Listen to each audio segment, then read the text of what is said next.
दोस्तों जरा कल्पना कीजिए कि हम इंसानों को इस ब्रह्मांड में हमारे पृथ्वी जैसा ग्रह मिल जाए और जहां पर रहकर हम इंसान अपने प्रजाति को बचा सकें।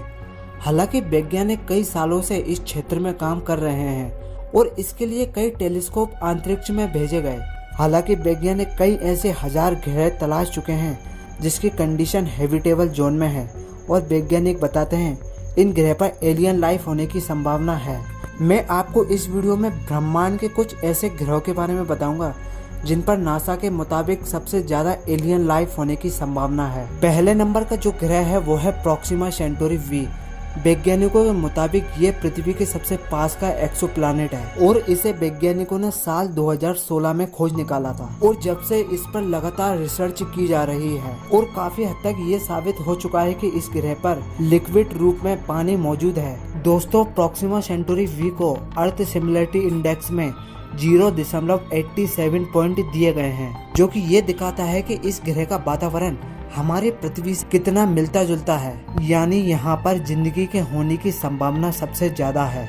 अब आप ये सोच रहे होंगे कि ये अर्थ सिमिलरिटी इंडेक्स क्या है और इसका क्या मतलब है। दोस्तों जब भी एस्ट्रोनॉमर यूनिवर्स में एक्सोप्लैनेट की खोज करते हैं तो वहाँ के वातावरण और एनवायरनमेंट को और वहाँ पर जिंदगी के होने की पॉसिबिलिटी को पृथ्वी से मैच किया जाता है, जिससे किसी प्लैनेट का पृथ्वी से मैच होने पर उसके अर्थ सिमिलरिटी इंडेक्स में 1 पॉइंट दिया जाता है। हालांकि वैज्ञानिक हमारे यूनिवर्स में ऐसे कोई प्लैनेट को ढूंढ नहीं पाए हैं जिस पर अर्थ सिमिलरिटी इंडेक्स के मुताबिक 1 पॉइंट दिए गए हों, लेकिन कई हमें ऐसे एक्सोप्लैनेट मिले हैं जो कि हमारे पृथ्वी के कंडीशन और वहाँ के एनवायरनमेंट को मैच करते हैं, जिसमें से एक है प्रोक्सिमा सेंटोरी वी। और इस ग्रह पर एलियन लाइफ की पॉसिबिलिटी देखते हुए वैज्ञानिकों ने इस प्लैनेट पर कई रेडियो सिग्नल भेजे हैं।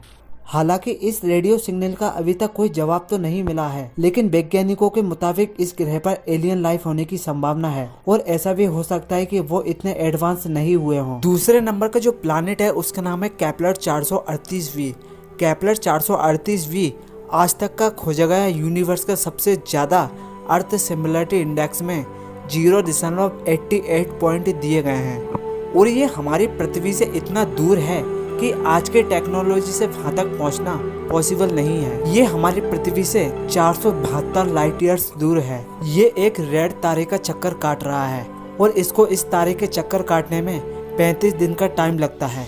मतलब इस प्लैनेट पर पृथ्वी के मुताबिक 35 दिन का एक साल होता है। इस प्लैनेट को अर्थ सिमिलरिटी इंडेक्स में 88 पॉइंट मिलने के मुताबिक वैज्ञानिकों को इस प्लैनेट पर एलियन लाइफ होने की संभावना है, लेकिन इसमें दिक्कत ये है कि ये हमारी पृथ्वी से 472 लाइट ईयर्स दूर है।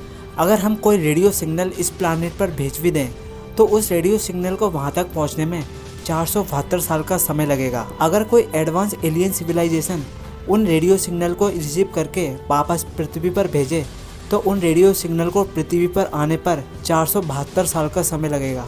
इस प्रोसेस को पूरा होने में लगभग 1000 साल का समय लगेगा, जो कि काफी लंबा समय है और यही कारण है कि इस प्लैनेट पर एलियन लाइफ होने की पॉसिबिलिटी को अभी तक हम कंफर्म नहीं कर पाए हैं। आपको क्या लगता है कि केपलर 438 पर कोई एलियन लाइफ हो सकती है? तो ये थे वो 2 प्लैनेट जिस पर वैज्ञानिकों के मुताबिक एलियन लाइफ होने की संभावना है। अगर आपको ऐसे ही और प्लैनेट के बारे में जानना है तो कमेंट में जरूर बताएं और इसी तरह की और इंटरेस्टिंग वीडियो देखने के लिए इस चैनल को सब्सक्राइब करें।